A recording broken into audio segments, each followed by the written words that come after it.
বন্ধু, টিকটক করার সাথে কি সাথ? আরে গণিত পরীক্ষার দিন তো আমার বাবা মারা গেছিল, এজন্য আমি ভালোভাবে পরীক্ষা দিতে পারিনি।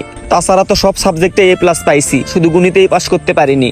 আর তোরা সবকিছু জানার পরেও আমার সাথে এইরকম করতেছিস কেন? তোরাও যেমন আমার সঙ্গে এরকম করতেছিস, আমার প্রিয় মানুষ আমার সঙ্গে এরকম করতেছে, আর আমার ফ্যামিলির মানুষ আমার সঙ্গে এরকম করতেছে। আমি সবার কাছে বঞ্চিত হয়ে যাচ্ছি শুধু এই ফেলটা করার কারণে। থাক বন্ধু, তুই কিছু মনে করিস না। ইনশাআল্লাহ পরের বার গণিতে তুই A+ পাইবি। ও এইবারই পাশ করতে পারে নাই, সামনের বার কেমনে পাশ করবে আমার বিশ্বাস হয় না। আর রিভার্স তো ফেল করার কারণে আমাদের থেকে 1 বছর পিছিয়ে পড়ে গেল।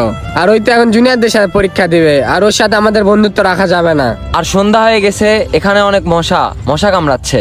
আমি ল্যাম্পপোস্টের নিচে গেলাম, তোরা ওর সাথে বসে থাকলে থাক, আমার আর থাকতে মন করতেছে না। তোরা আবার বসে আছিস কেন? ওই তো চলে গেল, তোরাও যা। আর আজকে আমি আর কোথাও যাব না, আর বাসাতেও ফিরবো না। কেন রে, তুই বাসায় যাবে না কেন? তুই কই যাবি আর কি করবি? কি আর করব, আর কোথায় বা যাব? এখানে ট্রেনের জন্য অপেক্ষা করব।